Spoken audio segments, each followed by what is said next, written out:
রসুল করিম সাল্লাল্লাহু আলাইহি ওয়াসাল্লাম আল্লাহ পাক তার অতীত ভবিষ্যৎ সব কিছু ক্ষমা করে দিয়েছেন।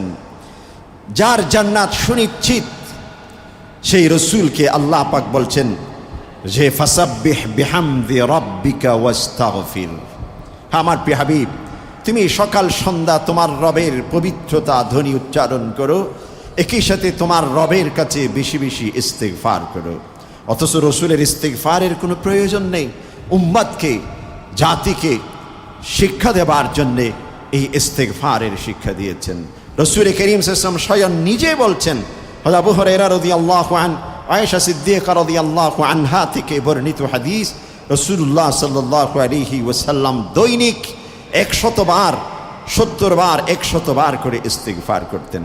এক হাদিসের মধ্যে আছে, ফরজ নামাজের সালাম ফেরানোর পরে রসুল করিম সাল্লাল্লাহু আলাইহি ওয়াসাল্লাম মজলিস থেকে ততক্ষণ পর্যন্ত উঠতেন না যতক্ষণ পর্যন্ত ইস্তিগফার করেননি, যতক্ষণ পর্যন্ত ইস্তিগফার করেননি। ফরজ আমলের পরে ইস্তিগফারের কথা বলেছেন। ফরজ আমল, একামাতে সালাত, এরপর ইস্তিগফারের কথা বলেছেন। যাকাত, ইস্তিগফারের কথা বলেছেন। কোনো মজলিসে যখন বসা হয়, পারিবারিক কোনো মশওয়ারা, সামাজিক কোনো পরামর্শ, দ্বীনি কোনো পরামর্শ, মুসলিম উম্মাহ বা যে কোনো মুমিনের যে কোনো কাজই হচ্ছে দ্বীনি কাজ। একজন মুমিন তিনি ব্যবসা বাণিজ্যের উদ্দেশ্যে পরামর্শ সভা, সেটাও দ্বীনি কাজ। বিচারের কাজ, সেটাও দ্বীনি কাজ। যে কোনো কাজ মুমিনের সেটা দ্বীনি কাজেই পরিণত হয়। অতএব যে কোনো মজলিস, যে কোনো মাশওয়ারাতে বসার পূর্বে রাসূল শিক্ষা দিয়েছেন তোমরা ইস্তিগফার করো। হুয়াল গফুরুর রহিম। ওয়া আইযান ক্বাল ইল্লা মান তাবা ওয়া আমানা ওয়া আমিলা আমালান সালিহা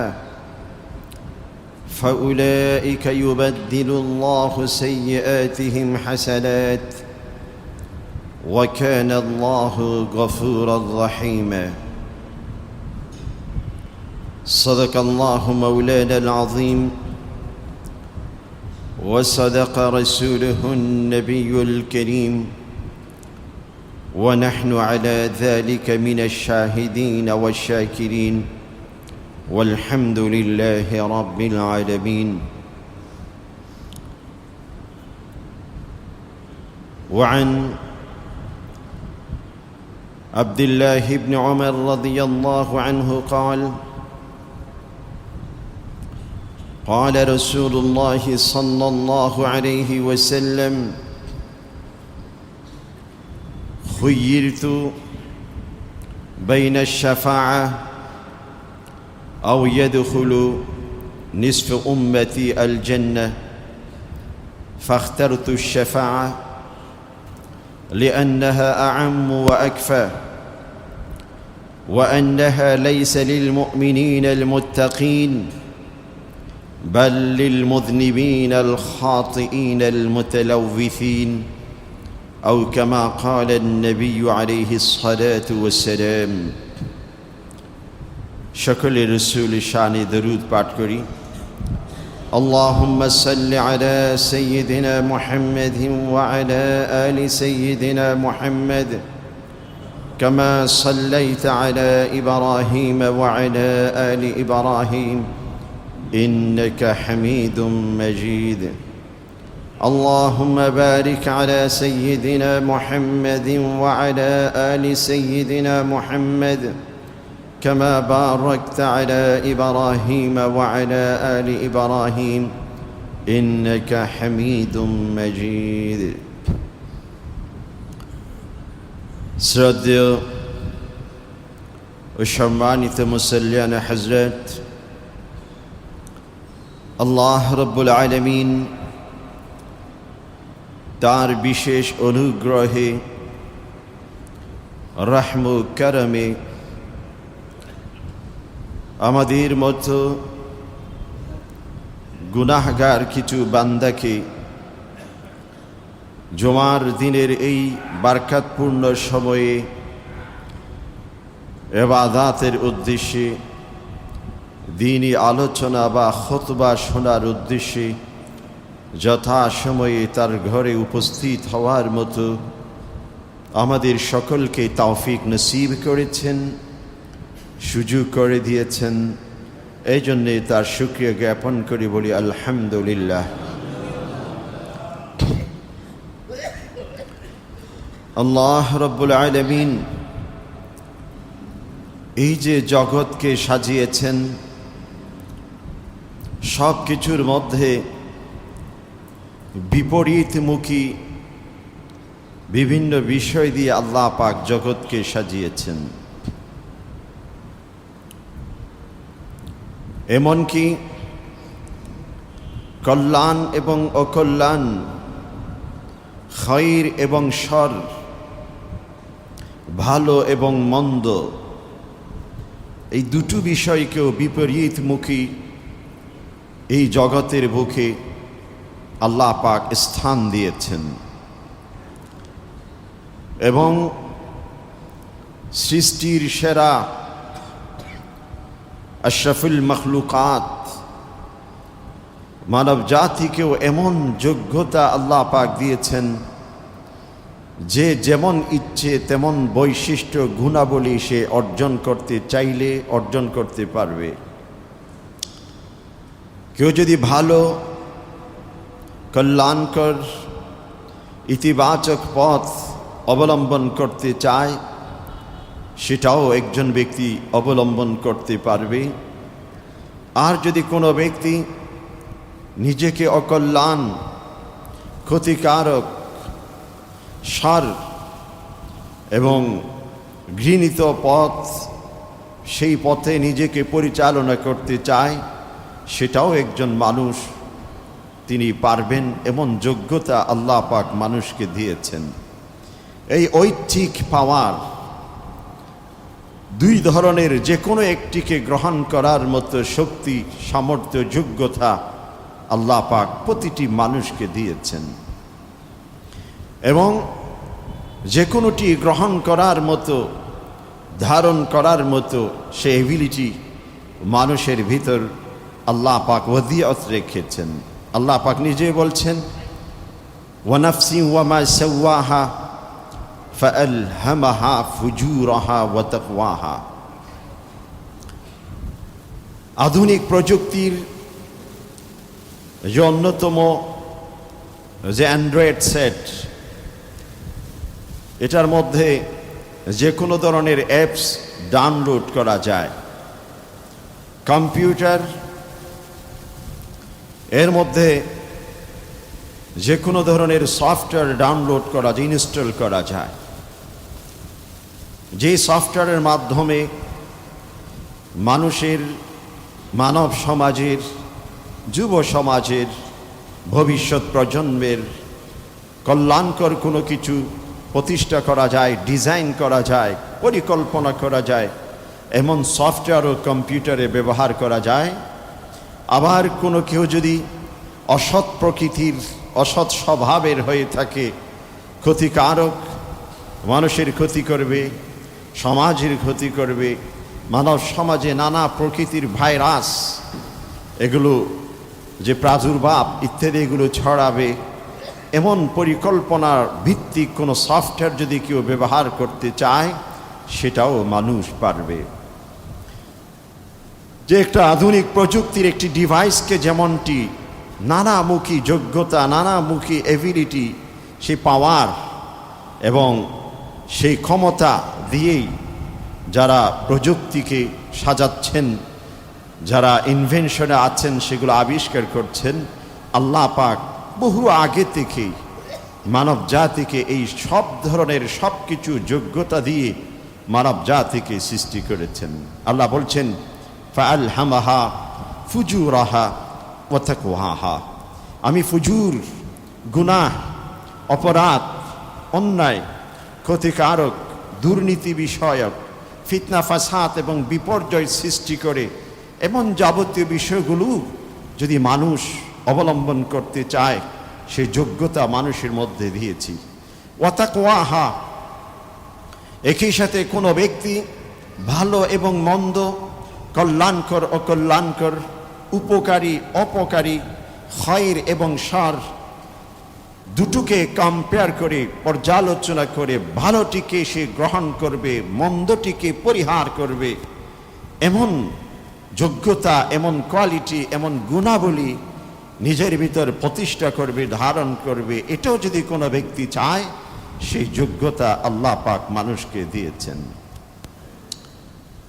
যেহেতু দ্বিমুখী, বিপরীতমুখী দুটো বিষয়কে পাশাপাশি আল্লাহ পাক ধারণ করার মতো যোগ্যতা দিয়েছেন, সে সাথে কোনো ব্যক্তি যদি কখনো ভুলক্রমে ক্ষতিকারক বিষয়গুলোকে নিজের ভিতর নিয়ে আসে অথবা ক্ষতিকারক বিষয়ের মাধ্যমে বিভ্রান্তিতে পড়ে যায়, কলুষিত হয়, পলিউটেড হয়, এফেক্টেড হয়, নতুন করে নিজেকে রিফ্রেশ করার মতো, নতুন করে নিজেকে সাজাবার মতো, ময়লা আবর্জনা নিজের ভিতর থেকে পরিষ্কার পরিচ্ছন্ন করার মতো সেই পথ এবং পদ্ধতিও আল্লাহ পাক রেখেছেন।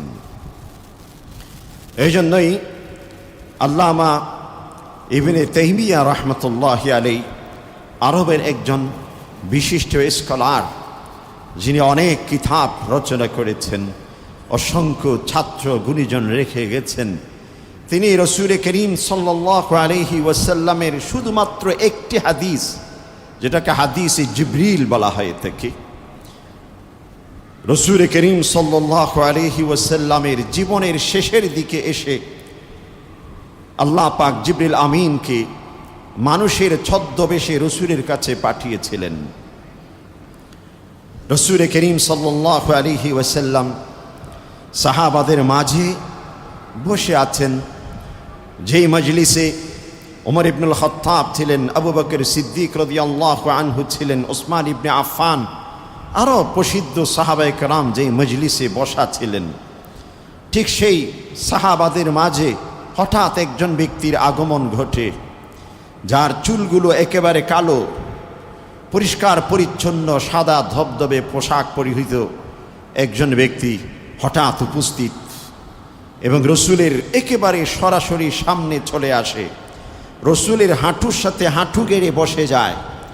কোনো বর্ণনায় আছে রসূলের হাঁটুতে হাত দিয়ে বসে এবং রসূলকে এক একটি প্রশ্ন করতে শুরু করলেন। ইসলাম সম্পর্কে প্রশ্ন করলেন, ঈমান সম্পর্কে প্রশ্ন করলেন, তাকদীর সংক্রান্ত প্রশ্ন করেছেন, ইহসান বিষয় প্রশ্ন করেছেন, কিয়ামত সম্পর্কে প্রশ্ন করেছেন, কিয়ামতের নিদর্শন সম্পর্কে প্রশ্ন করেছেন।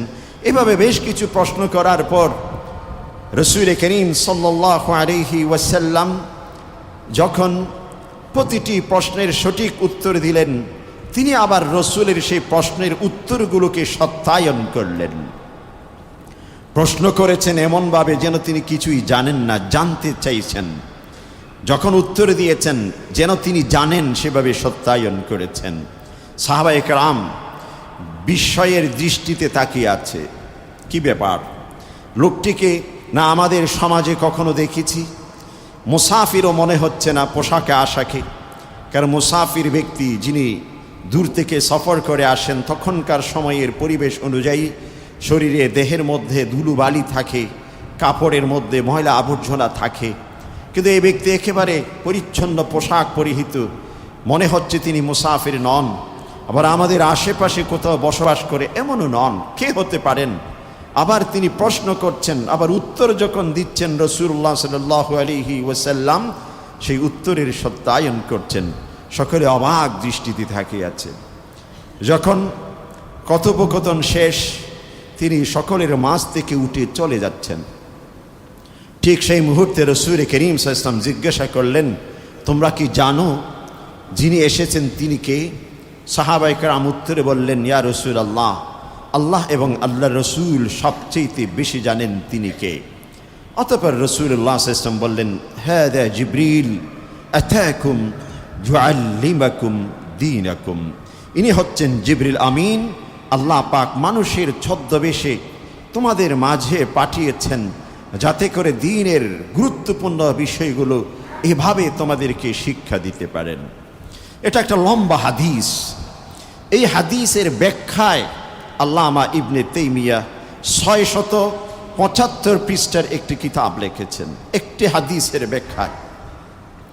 ওই কিতাবের মধ্যে এক জায়গাতে তিনি লিখেছেন যে মানুষ, যেই মানব জাতিকে আল্লাহ পাক খাইর এবং শার, কল্যাণকর এবং অকল্যাণকর, উপকারী অপকারী, ভালো কাজ এবং অপরাধ জগৎ দুটো পথ অবলম্বন করার মতো শক্তি সামর্থ্য দিয়েছেন, যদি কোনো ব্যক্তি বিপদগামী হয়ে অন্যায় পথে পা বাড়িয়ে ফেলে অথবা বিপদগামী হয়ে অপরাধ জগতের কোনো ময়লা আবর্জনা তার সাথে লেগে যায়, সেই ব্যক্তি যদি পরিষ্কার পরিচ্ছন্ন হতে চান এবং পরকালীন জগতে আল্লাহ পাকের শাস্তি থেকে পরিত্রাণ পেতে চান, তাহলে সেই ব্যক্তির জন্য সেই সুযোগ রয়েছে।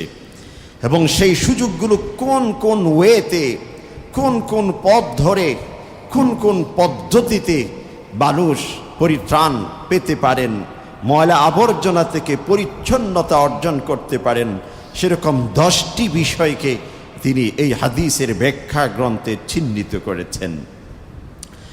তার মধ্যে সর্বপ্রথম যে বিষয়টি বলেছেন, যেটা আমরা সকলেই জানি, তওবা। তওবার মাধ্যমে একজন ব্যক্তির নিজের জীবনে, মনের জগতে ময়লা আবর্জনা লেগে গেছে, এই সব কিছুকে পরিষ্কার পরিচ্ছন্ন করা সম্ভব। তওবা কি জিনিস? তওবা সংজ্ঞা দিচ্ছেন তানজিহুল কলবি আনিজ যুনুব। তানজিহুল কলব, নিজের অন্তরকে, নিজের অন্তঃকরণকে পরিষ্কার করা, পরিচ্ছন্ন করা, ধুয়ে ফেলা, আনিজ যুনুব, গুনাহ এবং গুনাহের কল্পনা থেকে। কোনো ব্যক্তির অন্তরে গুনাহের ভাবনা আসবে, কোনো ব্যক্তির অন্তর গুনাহ করতে চাইবে, কোনো ব্যক্তির অন্তর গুনাহ কি বা গুনাহ নয় এটুকু পার্থক্য করতে পারবে না, এমন নয়, গুনাহকে চিহ্নিত করার মতো শক্তি অর্জন করবে। এইভাবে নিজের আত্মাকে পরিষ্কার পরিচ্ছন্ন করার নাম হচ্ছে তওবা। এখন একজন ব্যক্তি কোনো ভুল করে ফেলেছেন, ভুল করার পর তিনি যদি সেটা স্বীকার করেন, সেটা তিনি চিহ্নিত করতে পারেন, তাহলে অবশ্যই সেখান থেকে ফিরে আসা তার পক্ষে সম্ভব। আর যদি সেটা চিহ্নিত করতে না পারেন, তাহলে সেটা তার পক্ষে সম্ভব নয়। তওবার অর্থ হলো গুনাহকে চিহ্নিত করতে পারার মতো যোগ্যতা অর্জন করা। আর এটা কিভাবে হয়?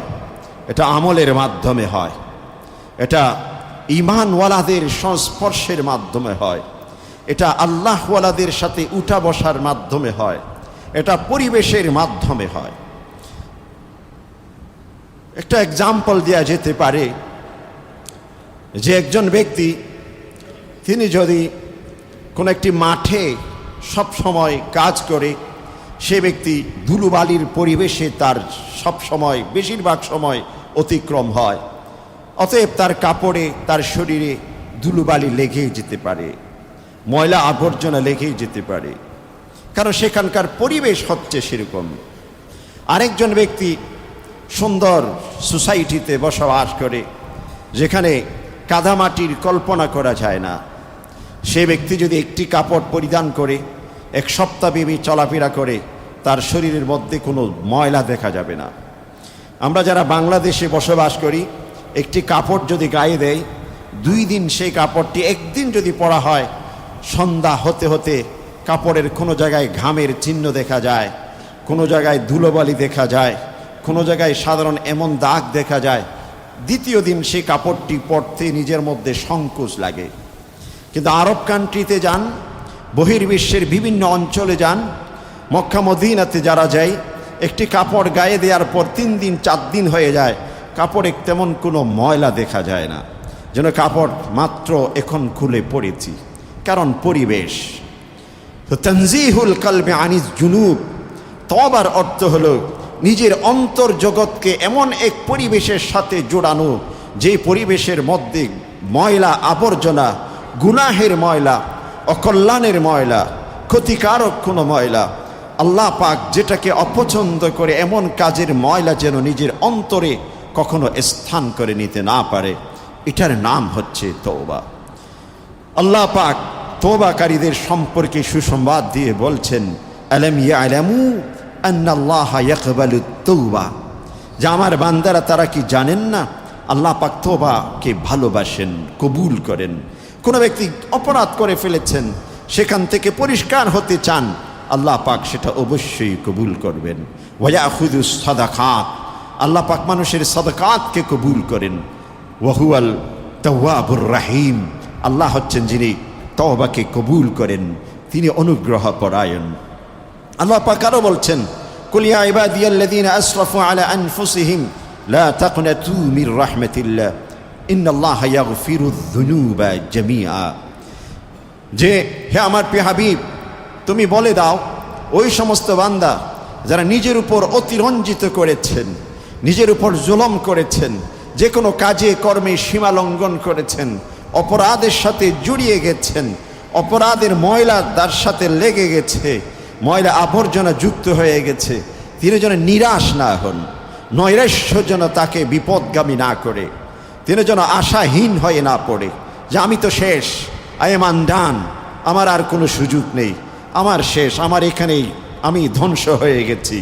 আল্লাহ বলছেন, হে আমার বান্দা, তুমি এখনো পর্যন্ত ধ্বংস হওনি, তোমার এখনো পরিত্রাণের সুযোগ আছে, তোমার এখনো প্রতিষ্ঠার সুযোগ আছে, তোমার এখনো নতুন করে দাঁড়াবার সুযোগ আছে। লা তাকনাতু মির রাহমাতিল্লাহ ইন্নাল্লাহা ইয়াগফিরুয যুনুবা জামিআ। আল্লাহ পাক যে কোনো ধরনের গুনাহ তিনি ক্ষমা করে দেন, যে কোনো বড় থেকে বড় গুনাহ আল্লাহ পাক ক্ষমা করে দেন। ইন্নাহু হুয়াল গফুরুর রাহিম, তিনি তো গফুর, তিনি হচ্ছেন রহিম, তিনি হচ্ছেন অনুগ্রহ পরায়ণ। এভাবে আল্লাহ পাক কোরআনে কারীমে আর অসংখ্য আয়াত যেখানে তওবার কথা বলেছেন। সূরাতুল ফুরকানে বলছেন, ইল্লা মান তাবা ওয়া আমানা ওয়া আমিলা আমালান সালিহা, যারা ফিরে এসেছেন গুনাহের জগৎ থেকে, বেবিচারে লিপ্ত হয়েছে, অবিচার করেছেন কারো প্রতি, যে কোনো কিছু করেছেন, তিনি যদি সেই জগৎ থেকে ফিরে আসতে চান, ইল্লা মান তাবা ওয়া আমিলা আমালান সালিহা, এর পরবর্তীতে ভালো কাজে নিজেকে মানিয়ে নিয়েছেন, ভালো কাজের সাথে নিজেকে জুড়িয়েছেন, ফাউলাইকা ইউবাদদিলুল্লাহু সাইয়্যাতিহিম হাসানাত, আল্লাহ পাক তার অপরাধগুলোকে হাসানাতের মাধ্যমে, নেক আমলের মাধ্যমে পরিবর্তন করে দিবেন। আল্লাহ পাক তিনি হচ্ছেন গফুর আর রাহিমা, তিনি মানুষকে ক্ষমাকারী এবং তিনি অনুগ্রহের মাধ্যমে সকলকে নিজের বুকে নিজের আপন বান্দা হিসেবে কাছে টেনে নেন, কখনো দূরে সরিয়ে তাড়িয়ে দেন না। তিনি হচ্ছেন রব। এই জন্য আল্লাহর অন্যতম নাম হচ্ছে রব। সূরাতুল ফাতিহার শুরুতেই আল্লাহ পাকের যে সিফাত গুণবাচক যে নামটি উচ্চারণ করেছেন, আলহামদুলিল্লাহি রব্বিল আলামিন, আল্লাহ তিনি হচ্ছেন রব। রব হচ্ছে প্রতিপালক, আর প্রতিপালকের বৈশিষ্ট্য ভিন্ন ধরনের হয়ে থাকে। খালেকের বৈশিষ্ট্য আর প্রতিপালকের বৈশিষ্ট্য ব্যতিক্রম হয়ে থাকে। যিনি প্রতিপালক হন, তিনি কখনো নিজের অধীনস্থ কাউকে দূরে নিক্ষেপ করতে পারেন না, ছুঁড়ে ফেলে দিতে পারেন না। তাকে আপন করে নেবার সেই গুণ, সেই বৈশিষ্ট্য, সেই ধারণ ক্ষমতা, সেই তাহাম্মুল, সেই শক্তি রয়েছে। আর আল্লাহ পাক তিনি নিজেকে বলছেন, আমি রব্বুল আলামিন। অতএব জগতের বুকে আমার যে কোনো বান্দা যে কোনো ভুল ভ্রান্তির সাথে জড়িয়ে যাক না কেন, সে যদি পরিষ্কার হতে চায়, আমি রব তাকে পরিষ্কার পরিচ্ছন্ন করে আপন করে কাছে টেনে নেব। এই জন্য এই অপরাধ জগতের সাথে যারা জড়িয়ে যায়, সেই জগৎ থেকে ফিরে আসার এবং অপরাধের শাস্তি থেকে নিজেকে বাঁচিয়ে রাখার, ইহজগৎ এবং পরজগৎ উভয় জগতে কোনো ব্যক্তি অন্যায় করেছেন, গুনাহ করেছেন, তওবা করার মাধ্যমে আল্লাহ পাক সেই ব্যক্তির ওই গুনাহের শাস্তি তাকে ক্ষমা করে দেবেন। সেই গুনাহের শাস্তি থেকে সে পরিপূর্ণ মুক্তি পেয়ে যাবে, নাজাত পেয়ে যাবে তওবার মাধ্যমে। দ্বিতীয়ত ইস্তেগফার, বেশি বেশি ইস্তেগফার করা। তওবা এবং ইস্তেগফারের মধ্যে দুটো পার্থক্য রয়েছে। তওবা হচ্ছে গুনাহের পূর্বের বিষয়, যেটা পরিবেশগত বিষয় দিয়ে এক্সাম্পল দিলাম, আর ইস্তেগফার হচ্ছে গুনাহের পরের বিষয়। অপরাধ হয়ে যাওয়ার পরবর্তী অধ্যায় হচ্ছে ইস্তেগফার, আর অপরাধ হয়ে যাওয়ার আগে হচ্ছে তওবার পরিবেশ। ইস্তেগফার হলো যখন কখনো ভুল ভ্রান্তি হয়ে যায়, সাথে সাথে অনুতপ্ত হওয়া, লজ্জিত হওয়া, সে কাজটি পরিহার করা, সামনে কখনো সেই কাজ না করার দৃঢ় প্রতিজ্ঞা এবং প্রত্যয় গ্রহণ করা, এটার নাম হচ্ছে ইস্তেগফার। আল্লাহ পাক নিজের নবীদেরকে বলেছেন তোমরা ইস্তেগফার করো, নবীদেরকে সম্বোধন করে বলেছেন ইস্তেগফার করো। ইবনে নূহ আলাইহিস সালামকে বলছেন ওয়া কুলতুস্তাগফিরু রাব্বাকুম ইন্নাহু কানা গাফফারা ইউরসিলিস সামা আলাইকুম মিদরারা ওয়া ইউমদিদুকুম বিআমওয়াল ওয়া বানিন ওয়া ইয়াজআল লাকুম জান্নাত ওয়া ইয়াজআল লাকুম আনহারা। হযরত হাসান বসরি রাদিয়াল্লাহু আনহু তিনি একদিন বসে আছেন, নিজের যেখানে মানুষকে শিক্ষা দিতেন, দ্বীনি আবেশে মানুষকে গড়ে তুলতেন, নিজের সে আসনে বসে আছেন। তো একজন ভক্ত, একজন মানুষ এসে তাকে বললেন যে হযরত, আমার ব্যবসা বাণিজ্যে ইদানিং খুব অভাব অনটন দেখছি, লোকসান দেখতে পাচ্ছি, আপনি যদি আমাকে কোনো পথ দেখিয়ে দিতেন যাতে করে আমার ব্যবসা বাণিজ্যে উন্নতি সাধন করতে পারি। হাসান বসরি রহমতুল্লাহি আলাইহি তাকে বললেন বেশি বেশি ইস্তেগফার করেন। অতঃপর তিনি চলে গেলেন। আরেকজন এসেছেন, বলছেন হযরত, আমার কৃষি জমিতে পানি দিতে পারছি না, আপনি আমাকে একটি পথ দেখিয়ে দেন যাতে করে আসমান থেকে বৃষ্টি আসে, পানি দেওয়া, ক্ষেতের মধ্যে পানি দেওয়া এটা সহজ হয়ে যায়। হাসান বসরি রহমতুল্লাহি আলাইহি তাকে বললেন আপনি বেশি বেশি ইস্তেগফার করেন। তিনি চলে গেলেন। আরেকজন ব্যক্তি এসেছেন, তিনি বললেন যে হযরত, আমার ছেলে সন্তান নেই, যে যদি এমন একটি পথ দেখিয়ে দিতেন যে আমার পরিবারে যেন আল্লাহ পাক সন্তান সন্ততি দিয়ে, আওলাদ ফারজান্দ দিয়ে আমার পারিবারিক জীবনে বারকাত আল্লাহ পাক দান করেন। হাসান বসরি রহমতুল্লাহি আলাইহি তাকেও বললেন আপনি বেশি বেশি ইস্তেগফার করেন। এভাবে আরেকজন এসেছে যে অন্য আরেকটি সমস্যা নিয়ে, তাকে বলছেন বেশি বেশি ইস্তেগফার করেন। আরেকজন এসেছেন, পরিবারের মধ্যে অভাব অনটন চলছে, যে আপনি একটি পথ যদি দেখিয়ে দিতেন। এভাবে এক একজন এক একটি সমস্যা নিয়ে যখন এসেছেন, যতজন এসেছেন সকলকে একটি সমাধান তিনি দিয়েছেন যে তোমরা বেশি বেশি আল্লাহর কাছে ইস্তেগফার করো। উপস্থিত হাসান বসরি রহমতুল্লাহি আলাইহির মজলিসে সকলেই যখন প্রশ্ন করেছেন, উত্তর পেয়ে চলে গেছেন, সকলের প্রশ্নের সময় যিনি উপস্থিত ছিলেন তিনি প্রশ্ন করে বসলেন যে বুঝলাম না, যে অনেক লোক এসেছেন অনেকগুলো সমস্যা নিয়ে, কিন্তু সকল সমস্যার সমাধান আপনি শুধু একটি বলেছেন, সেটা হচ্ছে বেশি বেশি ইস্তেগফার করা। তখন তিনি বললেন যে আল্লাহ পাক ইস্তেগফারের মধ্যেই সকল সমস্যার সমাধান রেখেছেন। কিভাবে? নূহ আলাইহিস সালাম বলছেন ওয়াকুলতু ইস্তাগফিরু রাব্বাকুম, যে তোমরা তোমাদের প্রতিপালকের কাছে ক্ষমা প্রার্থনা করো। অপরাধ, অন্যায়, গুনাহ, দুর্নীতির সাথে আমরা জড়িয়েছি, নানাবিধ যে অকল্যাণকর, মানুষের ক্ষতিকারক, বিভ্রান্তকর বিভিন্ন বিষয়ের সাথে জড়িয়ে গেছি। আল্লাহর কাছে বেশি বেশি ইস্তেগফার করো, অনুতপ্ত হও, লজ্জিত হও, দৃঢ় প্রতিজ্ঞা করো সামনে যেন এমন কাজ আর না হয়। এটার ফলাফল কি হবে? ফাকুলতুস্তাগফিরু রাব্বাকুম ইন্নাহু কানা গাফফারা ইউরসিলিস সামা আলাইকুম মিদরারা। যদি ইস্তেগফার করে আল্লাহ পাক আসমান থেকে বৃষ্টি বর্ষণ করবে। ইস্তেগফারের মাধ্যমে আল্লাহ পাক বৃষ্টি নামিয়ে দেন।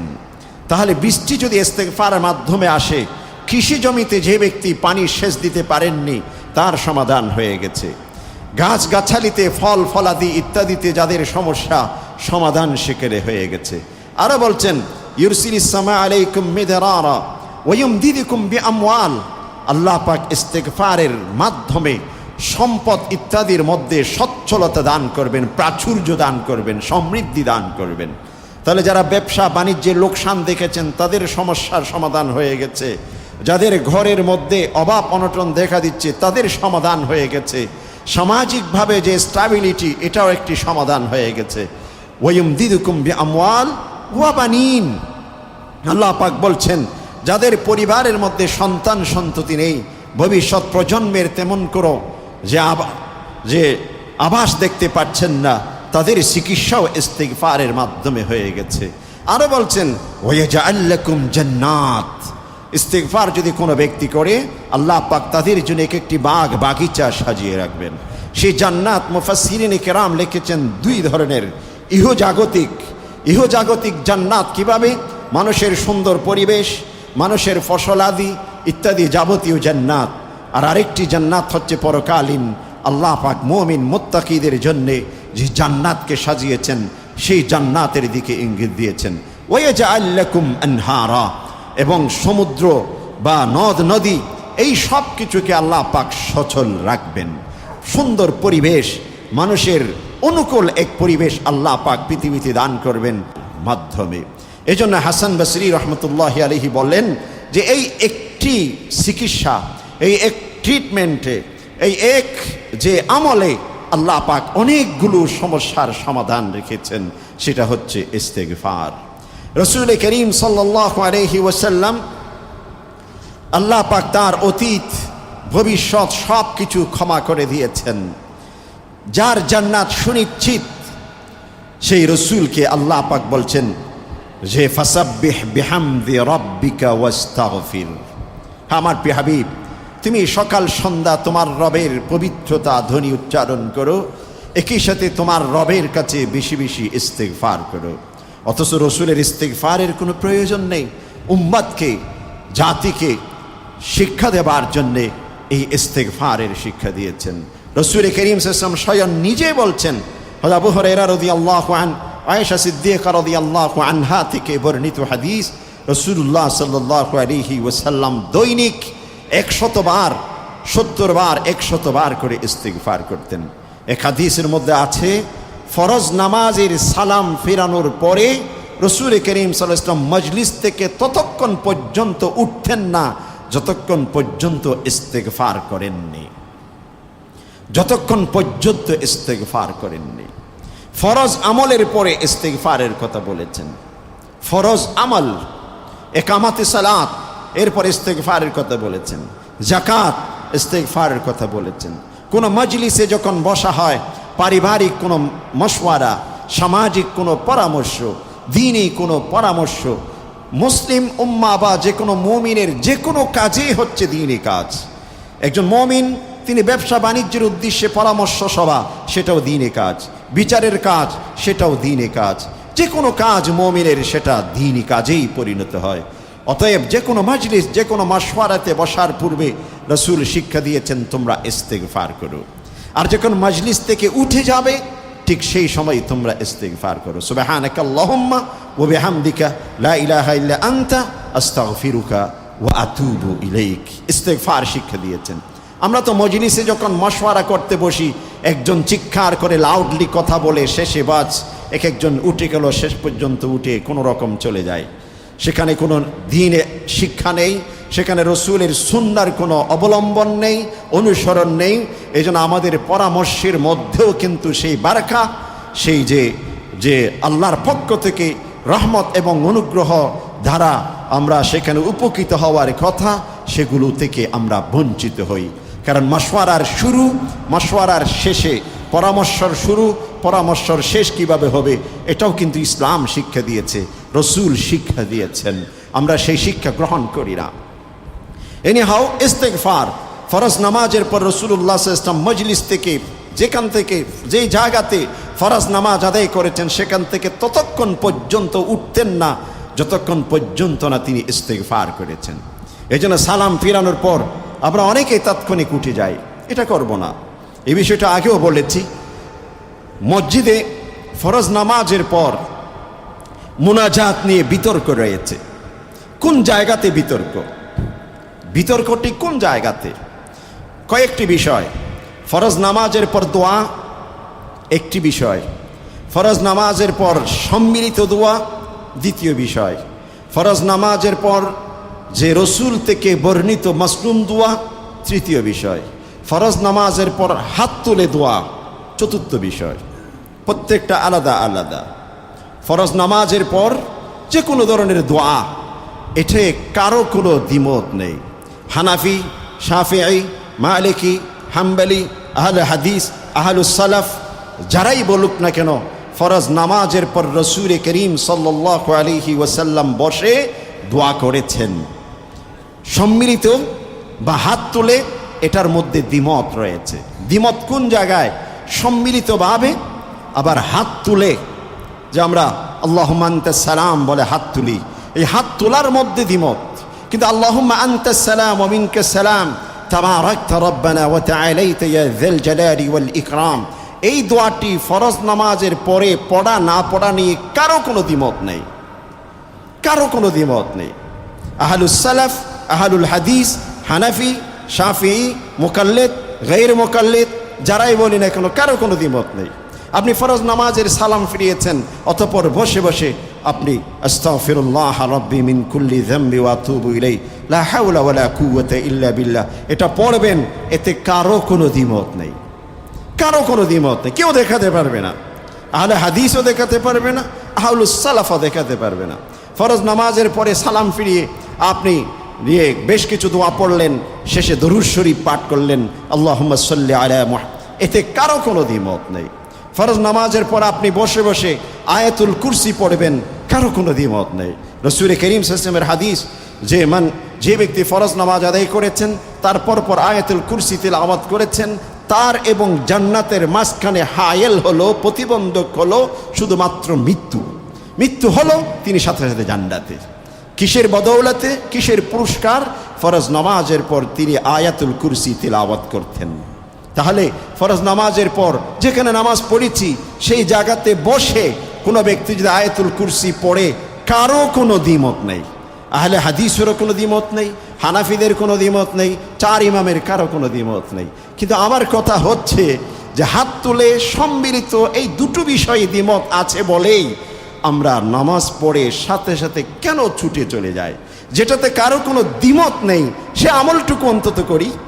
ফরজ নামাজের পর বসে ইস্তিগফার করি, ফরজ নামাজের পরে বসে আল্লাহুম্মা আনতাস সালাম ওয়া মিনকাস সালাম তাবারাকতা রাব্বানা ওয়া তাআলাইতা ইয়া যাল জালালি ওয়াল ইকরাম, রাসূল পড়তেন, এটা পড়ি।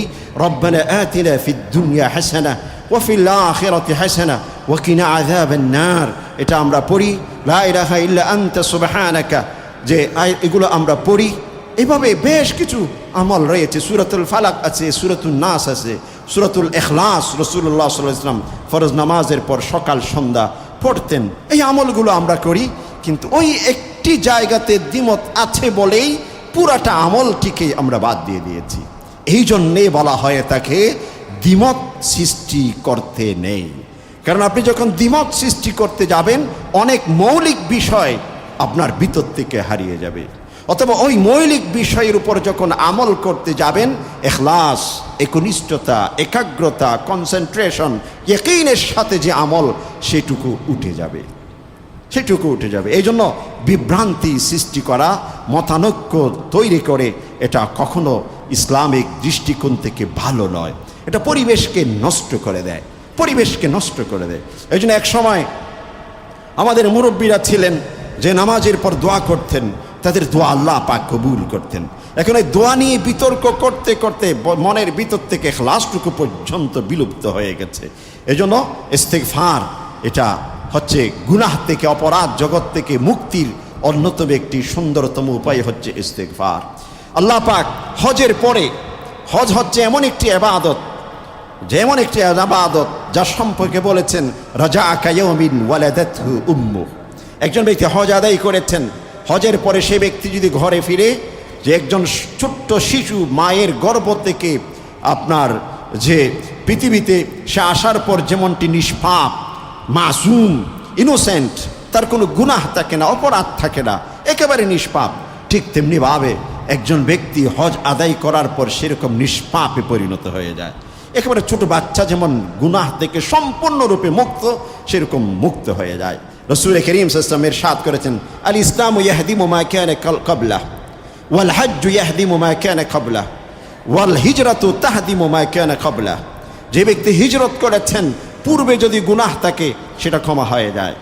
যে ব্যক্তি ইসলাম গ্রহণ করেছেন, পূর্বে যত অপরাধ করেছেন, ইসলাম গ্রহণ এটা হচ্ছে তার জন্য সবচেয়ে বড় তওবা। অতীতের সব কিছু আল্লাহ পাক ক্ষমা করে দিয়েছেন।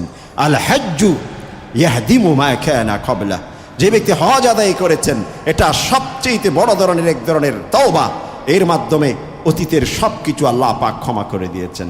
এমন হজ আদায় করার পরেও আল্লাহ পাক বলছেন, সুম্মা আফিযু মিন হাইথু আফাযান নাস ওয়াস্তাগফিরুল্লাহ, সুম্মা আফিযু মিন হাইথু আফাযান নাস ওয়াস্তাগফিরুল্লাহ।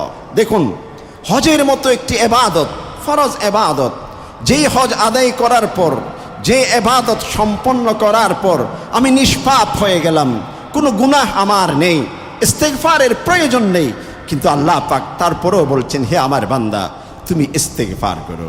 এই ইস্তেগফার কি জন্য? এই ইস্তেগফার কি জন্য? সূরাতুজ যারিয়াতে আল্লাহ পাক মুহসিনিন মুত্তাকিনদের সিফাত বর্ণনা করছেন। ইন্নাল মুত্তাকিনা ফি জান্নাতি ওয়া উয়ুন আখিযিনা মা আতাহুম রাব্বুহুম ইন্নাহুম কানু ক্বাবলা যালিকা মুহসিনিন কানু কলিলাম মিনাল লাইলি মা ইয়াহজাউন ওয়া বিল আসহারি হুম ইস্তাগফিরুন। আল্লাহ পাক বলছেন, মুত্তাকিনদের জন্য পরকালে আল্লাহ পাক জান্নাত, বিভিন্ন ঝর্ণাধারা প্রস্তুত করে রেখেছেন। এরা আল্লাহর পক্ষ থেকে যেই বিধান, যে আদেশ এবং নিষেধ তাদেরকে দেয়া হয়েছে, সব কিছু তারা সাদরে গ্রহণ করেছেন। এভাবে ইন্নাহুম কানু ক্বাবলা যালিকা মুহসিনিন, তারা ইহসান ভিত্তিক আল্লাহকে যেন দেখছেন অথবা আল্লাহ যেন তাকে দেখছেন, এই অনুভূতি উপলব্ধি নিয়ে নিজেকে সব সময় পরিচালনা করেছেন। তাদের কিছু বৈশিষ্ট্য বলছেন যে ইন্নাহুম কানু ক্বাবলা যালিকা মুহসিনিন কানু কলিলাম মিনাল লাইলি মা ইয়াহজাউন, তারা রাতের গভীরে অল্প সময় ঘুমুতেন আর বেশিরভাগ সময় ইবাদত করতেন। যেই ব্যক্তি সালাতুত তাহাজ্জুদ আদায় করবেন, যে ব্যক্তি কিয়ামুল লাইল আদায় করবেন, সেই ব্যক্তি সম্পর্কে হাদিসে রাসূল বলছেন, গুফিরা লাহু মা তাকাদ্দামা মিন যামবিহি, তার অতীতে যা হয়েছে সব কিছু আল্লাহ পাক ক্ষমা করে দিবেন।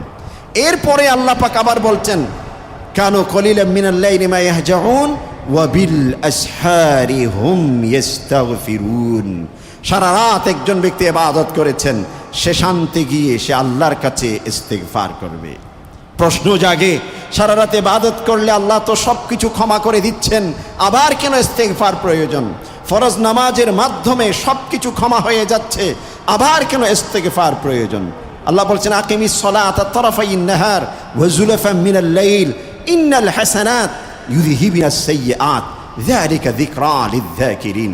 তুমি ফরজ নামাজের ইঙ্গিত দিয়েছেন, ফরজ নামাজ আদায় করো, ফরজ নামাজের মাধ্যমে আল্লাহ পাক গুনাহ ক্ষমা করে দেন। এরপরে বলছেন ইস্তিগফার করো। কেন? ফরজ নামাজের মাধ্যমে তো গুনাহ ক্ষমা হয়ে গেছে, আবার কেন ইস্তিগফার?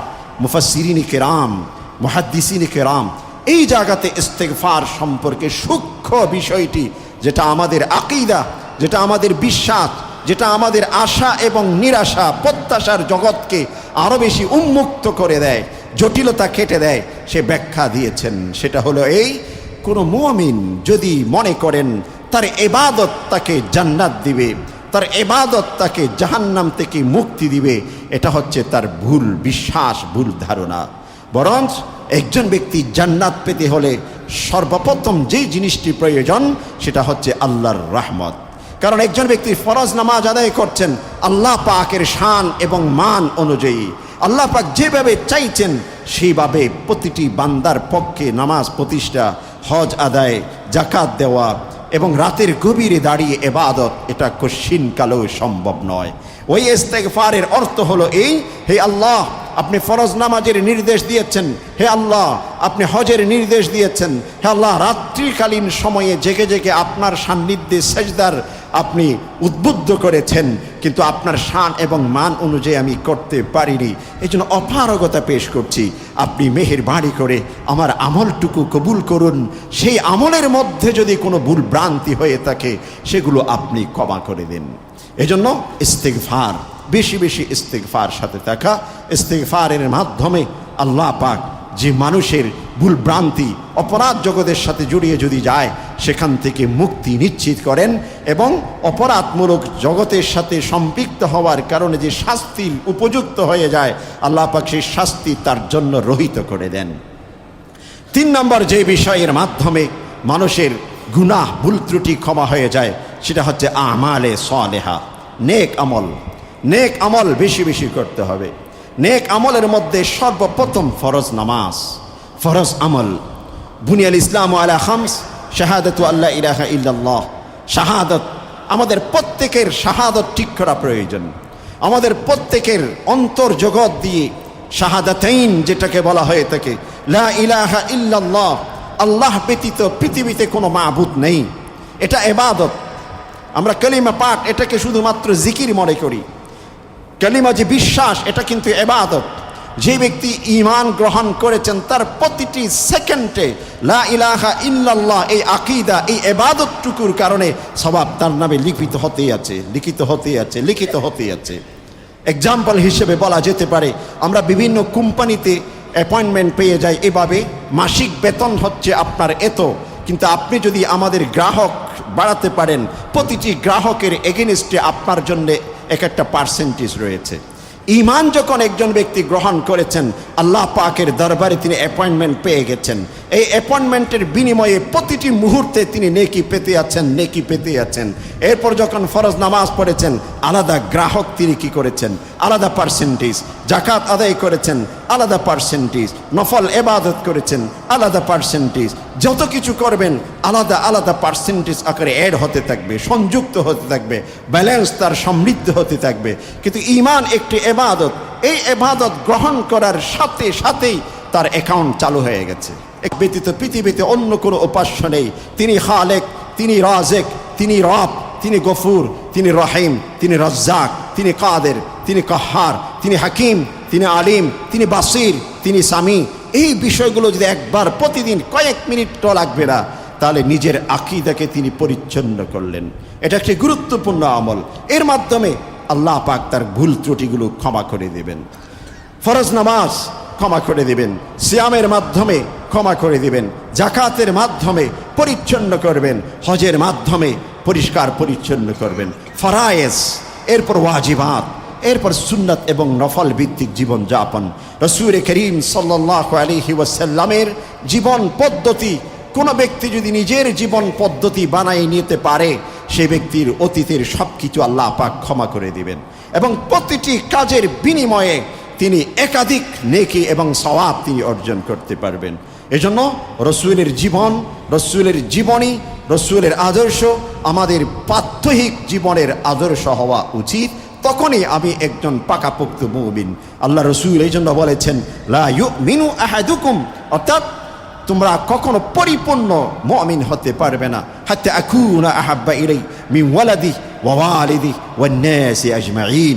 নিজের সন্তান, মাতা পিতা, সকল সেক্টরের মানুষ থেকে, আত্মীয় স্বজন থেকে রসুলকে সবচেয়ে বেশি আপন, রসুলকে সবচেয়ে বেশি প্রায়োরিটি দিতে পারবেন না, সেই ব্যক্তি কখনো পরিপূর্ণ মুমিন হতে পারে না।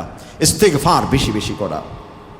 চতুর্থ নম্বর, যে আমলের মাধ্যমে মানুষের ভুল ত্রুটি ইত্যাদি ক্ষমা হতে পারে, ভুল ত্রুটির উপর ভিত্তি করে তার শাস্তি নির্ধারিত হয়েছিল সেটা রহিত হয়ে যেতে পারে, সেটা হচ্ছে মুমিনের জন্য মুমিনের দোয়া। একজন মুমিন আর একজন মুমিনের জন্য দোয়া, দোয়ার মাধ্যমে আল্লাহ পাক গুনাহ ক্ষমা করিয়ে দেন। এক ভাই আরেক ভাইয়ের জন্য দোয়া করব, এক আত্মীয় আরেক আত্মীয়ের জন্য দোয়া করব, এক বন্ধু আরেক বন্ধুর জন্য দোয়া করব, এক প্রতিবেশী আরেক প্রতিবেশীর জন্য দোয়া করব, এবং দোয়ার পরিবেশ সৃষ্টি করতে হবে। আল্লাহ রসুল বলছেন, তাহাদু তাহাব্বু, তোমরা একে অপরকে হাদিয়ে দাও, সেটা ছোট্ট কিছু হোক না কেন, একটা ছোট্ট খেজুর, হ্যাঁ, একজন বন্ধুকে, একজন প্রতিবেশীকে আমি যদি একটুকুর উপহার দেই, তার অন্তরে আমার প্রতি যে একটা সম্মানবোধ, তার অন্তরে আমার প্রতি যে একটা আপন বোধ সৃষ্টি হবে, এতে করে তার অন্তর থেকে এক ধরনের দোয়া বের হবে। দোয়া কিন্তু চাওয়া যায় না, কাউকে বলা যায় না আমার জন্য দোয়া করেন, দোয়া করা লাগে না, দোয়া অটোমেটিক্যালি মন থেকে বের হয়ে যায়। তবে আমাকে সেই পরিবেশ তৈরি করতে হবে যেন দোয়া বের হয়ে আসে। এজন্য একজন মুমিন আর একজন মুমিনের জন্য দোয়া করা। রাসূল করিম সাল্লাল্লাহু আলাইহি ওয়াসাল্লাম হাদিসে ইরশাদ করেছেন, আব্দুল্লাহ ইবনে আব্বাস রাদিয়াল্লাহু আনহু বর্ণনা করছেন, মুসলিম শরীফের হাদিস, যে মা মিন রাজুলিন মুসলিম ইয়ামুত, যে কোনো মুসলিম তিনি যদি ইন্তেকাল করেন, ফায়াকুমু আলা জানাজাতিহি 40, তার জানাজার মধ্যে 40 জন মুমিন যদি দাঁড়িয়ে তার জন্য ইস্তেগফার করে, শাফাহুমুল্লাহু ফি, আল্লাহ পাক তাদের সুপারিশ কবুল করেন, ওই মৃত ব্যক্তির গুনাহ ক্ষমা করিয়ে দেন। তাহলে মুমিনের দোয়া মুমিনের জন্য কাজে লেগেছে, এক ভাইয়ের দোয়া আরেক ভাইয়ের জন্য কাজে লেগেছে। কিন্তু আমরা তো তার বিপরীত, অপর ভাইকে যত অভিশাপ দেওয়া যেতে পারে, অপরের অকল্যাণ যত কামনা করা যেতে পারে। কেউ যদি জিজ্ঞাসা করে ওই ভাইকে চিনেন কিনা, হ্যাঁ অনেক কিছু আছে, এগুলো বলতে চাই না, এই একটু করে আমি খোঁচা মেরে দিলাম, তার বিপরীত মুখে একটা ধারা সৃষ্টি করে দিলাম, এটা আমরা বেশি পছন্দ করি। এটা কিন্তু ইসলাম পছন্দ করে না। ইসলাম পছন্দ করে একে অপরের প্রশংসা করো। একজন ব্যক্তির যদি আমি প্রশংসা করি, তাহলে সেই ব্যক্তির মধ্যে সে ভালো দিকগুলো আরও বেশি প্রতিষ্ঠিত হয়ে তার খারাপ যদি কোনো দিক থাকে সেটা তার থেকে বিলুপ্ত হয়ে যেতে, মুছে যেতে পারে। এই জন্য দোয়া, একজনের জন্য আরেকজনকে দোয়া করা, দোয়ার জন্যে দরখাস্ত আবেদন করাও যেতে পারে। হযরত ওমর ইবনুল খাত্তাব রাদিয়াল্লাহু আনহু তিনি ইরশাদ করছেন, ইস্তাযানতুন নবী সাল্লাল্লাহু আলাইহি ওয়াসাল্লাম লিল উমরা। রাসূলুল্লাহ সাল্লাল্লাহু আলাইহি ওয়াসাল্লাম একবার, ওমর ইবনুল খাত্তাব রাদিয়াল্লাহু আনহু একবার রাসূল করিম সাল্লাল্লাহু আলাইহি ওয়াসাল্লামের কাছে উমরার উদ্দেশ্যে বের হচ্ছেন, অনুমতি চেয়েছেন, ইয়া রাসূলুল্লাহ আমি উমরার উদ্দেশ্যে যেতে চাচ্ছি। রাসূল করিম সাল্লাল্লাহু আলাইহি ওয়াসাল্লাম তাকে অনুমতি দিয়েছেন। যাত্রা শুরু করার পূর্বে রাসূল করিম সাল্লাল্লাহু আলাইহি ওয়াসাল্লাম বলছেন, লা তানসানা ইয়া আখি মিন দুআইক। হে ওমর, তুমি যখন উমরা করতে যাচ্ছ আল্লাহর কাছে কান্নাকাটি করবে, আল্লাহর কাছে অনেক কিছু চাইবে, তোমার সেই দোয়ায়, তোমার সেই মুনাজাতে আমাদেরকে ভুলে যেও না। আরেক বর্ণনায় আছে, ও আশরিক না ইয়া আখি ফি দুআইক। হে ওমর, তুমি যখন আল্লাহর কাছে হাত তুলবে, অনেক কিছু চাইবে, সেখানে আমাদেরকেও অংশীদার করে নিও, আমাদের জন্যও কিছু চেয়ে নিও। এক ভাই আরেক ভাইয়ের জন্য যখন দোয়া করে, এই দোয়ার মাধ্যমে আল্লাহ পাক গুনাহ ক্ষমা করিয়ে দেন। 5 নম্বর যে বিষয়টির মাধ্যমে গুনাহ ক্ষমা হয়ে যেতে পারে, সেটা হচ্ছে মৃত্যুর পরে যখন অন্য কেউ ওই মৃত ব্যক্তির জন্য দোয়া করে অথবা তার জন্য ইসালে সওয়াব হিসেবে কোনো কিছু প্রেরণ করে। রাসূল করিম সাল্লাল্লাহু আলাইহি ওয়াসাল্লাম বলছেন, ইযা মাতাল আবদু ইন কাতা আমালু, কোনো ব্যক্তি যদি মৃত্যুবরণ করে আমল নামা তার বন্ধ হয়ে যায়, ইল্লা মিন সালাসা, 3টি জিনিসের মাধ্যমে, সাদাকাতিন জারিয়া, সদকা জারিয়া যদি কোনো ব্যক্তি রেখে যায় তার আমল নামা চালু থাকে, আমল নামা চালু থাকে। আও ইলমিন ইউনতাফাউ বিহি, কোনো জ্ঞান চর্চা করেছেন যেটার মাধ্যমে মানুষ উপকৃত হয়, গবেষণা করেছেন, আবিষ্কার করেছেন, তবে ইমান শর্ত। অনেকে আবিষ্কারের কাছে ইমান নেই, এজন্য তাদের জন্য কোনো ব্যক্তি যদি হাজারো দোয়া করে কোনো সম্ভব না মুক্তি পাওয়া, এজন্য ইমান পূর্ব শর্ত। আওয়ালাদিন সালিহিন ইয়াদউ লাহ, সৎ সন্তান কোনো ব্যক্তি যদি রেখে যেতে পেরেছেন, সেই সন্তান যত আমল করবে, যত ইবাদত করবে, সেই সব কিছুর মাধ্যমে সে উপকৃত হবে। মাওলানা জাকারিয়া রহমতুল্লাহ আলাইহি, যে আমাদের যে তাবলিগ জামাত, তার যে প্রতিষ্ঠাতাদের অন্যতম, তিনি ফাযাইলে সাদাকাত নামে একটি কিতাবের মধ্যে একটি ছোট্ট ঘটনা লিখেছেন। সুন্দর ঘটনা থেকে শিক্ষা গ্রহণ করা যায়। একজন আল্লাহওয়ালা, তিনি কবরের পাশ দিয়ে যাচ্ছিলেন, কবর জিয়ারত করেছেন। সেখানে নিজের কোনো আত্মীয় স্বজন রয়েছে এমন নয়, সাধারণ কবরস্থান দেখেছেন। সেখানে দাঁড়িয়ে ওই কবরস্থানে যারা শুয়ে আছেন তাদের জন্য আল্লাহর কাছে দোয়া করেছেন। দোয়া করে তিনি চলে গেছেন। যাওয়ার পর তিনি স্বপ্নে দেখছেন ওই কবরস্থানের মধ্যে যারা মৃত লাশ ছিল, রূহের জগতে তারা সকলে একত্রিত হয়ে গেছেন। একজন তাদের মধ্যে একটা গাট্টিতে করে, একটা ঝুলিতে করে অনেকগুলো জিনিস উপহার নিয়ে এসেছেন, এবং তিনি সেই উপহারের যে ওই ঝুড়িটা নিয়ে যখন একদিকে যাচ্ছে, সকলে তার পিছনে পিছনে ছুটছেন, সকলে তার পিছনে পিছনে ছুটছেন, কিন্তু একজন নীরবে বসে আছেন। অন্যরা জিজ্ঞাসা করলেন, কি ব্যাপার, এনারা সকলে ছুটাচ্ছেন ওইদিকে, আপনি কেন যাচ্ছেন না? বলছি, এনারা এইদিকে ছুটছেন এই জন্য যে জীবিত কোনো ব্যক্তি এই কবরস্থানে যারা বসবাস করছেন, যাদেরকে দাফন করা হয়েছে, তাদের জন্য কিছু হাদিয়া পাঠিয়েছেন, দোয়া করেছেন, ক্ষমা প্রার্থনার দোয়া করেছেন, আমল করেছেন। সে আমলের আলোকে তাদের কিছু হাদিয়া পাঠিয়েছেন। সে হাদিয়া ওই ব্যক্তির ঝুড়িতে আছে। তার কাছ থেকে প্রত্যেকে আপন আপন অংশটুকু, হিস্সাটুকু নেওয়ার জন্যে পিছনে ছুটছেন।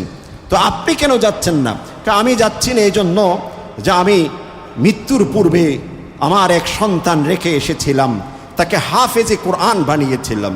সে ব্যবসা করে, দোকানদারি করে, দোকানে যেই সময় কাস্টমার থাকে তাদেরকে বিদায় করে, যে কোনো অবশিষ্ট সময় পায়, যে কোনো সে পৃথক বা লেজার টাইম পায়, যে কোনো অবসর সময় পায়, তখন সে তেলাওয়াত করতে থাকে। আর তেলাওয়াত করতে করতে তার এত বেশি হয়ে গেছে, আমার জন্য হাদিয়া প্রতিদিন আসতেই আছে। ওই আল্লাহওয়ালা ব্যক্তি ওই কবরস্থান দিয়ে আরেকবার গেছেন।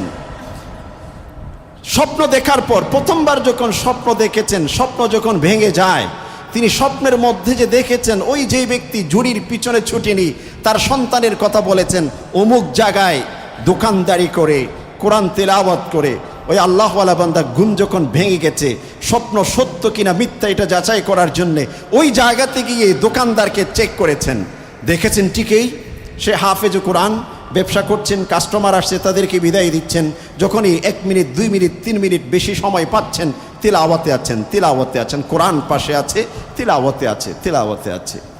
আবার কিছুদিন পর ওই ব্যক্তি ওই কবরস্থানে আবার জিয়ারত করেছেন, জিয়ারতের পর ঠিক ওই অবিকল দৃশ্য, তিনি স্বপ্ন দেখছেন একজন ব্যক্তি ঝুড়িতে করে অনেকগুলো হাদিয়া তোহফা নিয়েছেন, সকলে সেদিকে ছুটাছুটি করছেন, ওই যে ব্যক্তি পূর্বে বসেছিলেন তিনিও এখন ছুটাছুটি করছেন।